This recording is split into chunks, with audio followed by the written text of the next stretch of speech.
Guys, തൃശ്ശൂരിലെ നെഹ്റു പാർക്കിന് വിശേഷങ്ങൾ പറയാനാണ് വീഡിയോയുമായി ഞാൻ എത്തിയിട്ടുള്ളത്. ഞങ്ങളിവിടെ വൈകുന്നേരം 5 മണിക്കാണ് എത്തിയത്. ആ സമയത്ത് പാർക്ക് കുട്ടികളെ കൊണ്ട് തിങ്ങി നിറഞ്ഞിരുന്നു. തൃശ്ശൂർ എത്തിയാൽ ഈ പാർക്കിൽ വന്ന് കളിക്കൽ ഞങ്ങൾക്ക് നിർബന്ധമാണ്. കുട്ടികൾക്ക് ഇഷ്ടപ്പെടുന്നൊരു സ്പോട്ടാണിത്. തൃശ്ശൂർക്ക് വരികയാണെങ്കിൽ ഈ ഒരു സ്പോട്ട് ഒരിക്കലും മിസ് ചെയ്യരുത്. വളരെ നല്ല രീതിയിൽ കോർപ്പറേഷൻ മെയിൻറ്റെയിൻ ചെയ്ത് കൊണ്ടുപോകുന്ന വളരെ ബ്യൂട്ടിഫുള്ളായ ഒരു പാർക്കാണിത്. തൃശ്ശൂർ റൗണ്ടിൻ്റെ വടക്ക് ഭാഗത്താണ് ഇതുള്ളത്. പാർക്കിൻ്റെ പല ഭാഗങ്ങളിലായി പാരൻസിന് ഇരിക്കാനുള്ള സ്പേസ് ഉണ്ട്. പിന്നെ നിറയെ മരങ്ങളുണ്ട് ഇവിടെ. അതുകൊണ്ട് തന്നെ വളരെ തണുപ്പ് പാർക്കിൽ അനുഭവപ്പെടും. റിലാക്സായി ഇരിക്കാൻ ഏത് ടൈമിൽ വേണമെങ്കിലും ഇവിടെ വരാം. ചൂടൊന്നും ഇവിടെ അനുഭവപ്പെടില്ല. തൃശ്ശൂരിലെ എക്കോ ഫ്രണ്ട്ലി ആയിട്ടുള്ള പാർക്കാണിത്. ഈ പാർക്ക് 8.5 ഏക്കറോളം വിസ്തൃതിയുണ്ട്. കോടികളോളം ചിലവഴിച്ചാണ് ഇതിൻ്റെ ഇനോഗ്രേഷൻ വർക്കെല്ലാം കംപ്ലീറ്റ് ചെയ്തത്. കുട്ടികൾക്ക് കളിക്കാനുള്ളതിനു പുറമെ ഇതിനകത്ത് നല്ല ബ്യൂട്ടിഫുള്ളായ ഒരു ഗാർഡനും വാക്കിങ്ങിനും ജോഗിങ്ങിനുമായിട്ടുള്ള നടപ്പാതകൾ, ഒരു ചിൽഡ്രൻസ് ലൈബ്രറി, ഓപ്പൺ ജിം, ഇങ്ങനെയുള്ള കുറേ കാര്യങ്ങളുണ്ട്. ഫാമിലിക്ക് പുറമെ ഈവനിങ് ആവുമ്പോൾ വർക്ക് കഴിഞ്ഞ് കാറ്റ് കൊണ്ട് ഇരിക്കാനും നടക്കാനും വരുന്നവർ ഇവിടെയുണ്ട്. കുട്ടികൾ കളിക്കുന്ന ഭാഗം കഴിഞ്ഞാൽ ഒരു വലിയ ഗ്രീൻ ഗാർഡൻ ഉണ്ട്. അതേപോലെ ആർട്ടിഫിഷ്യൽ ആയിട്ടുള്ള പോൺസ് ഉണ്ട്. അതിൽ വലിയ മീനുകളും ഉണ്ട് കേട്ടോ. ആവശ്യത്തിലേറെ സ്ഥലമുള്ളത് കൊണ്ട് തന്നെ കുട്ടികൾക്ക് കളിക്കാനുള്ളതൊക്കെ അത്യാവശ്യമുണ്ട്.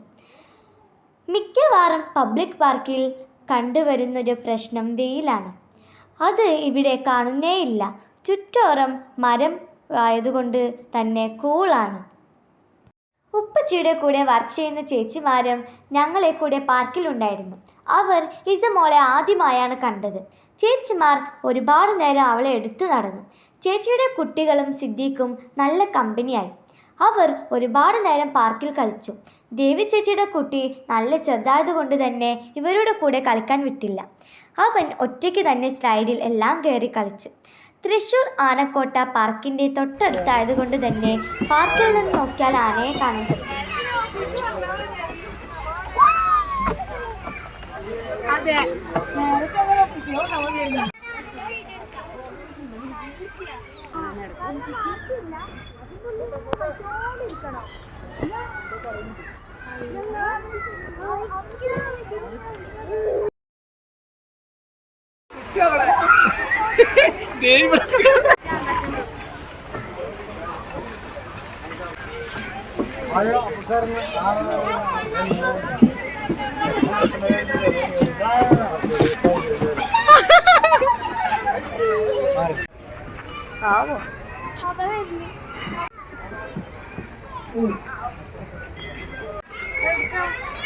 ഞങ്ങളിവിടെ ഉണ്ട്. ഞങ്ങളുണ്ട്.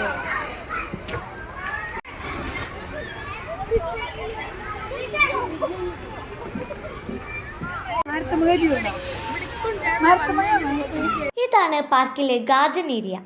ഇവിടെയാണ് ഒന്ന് ഫ്രീ ആയി ഇരിക്കാനും കിടക്കാനും പറ്റുക. വളരെ ആസ്തറ്റിക് ആയ ഒരു സ്പോട്ടാണിത്.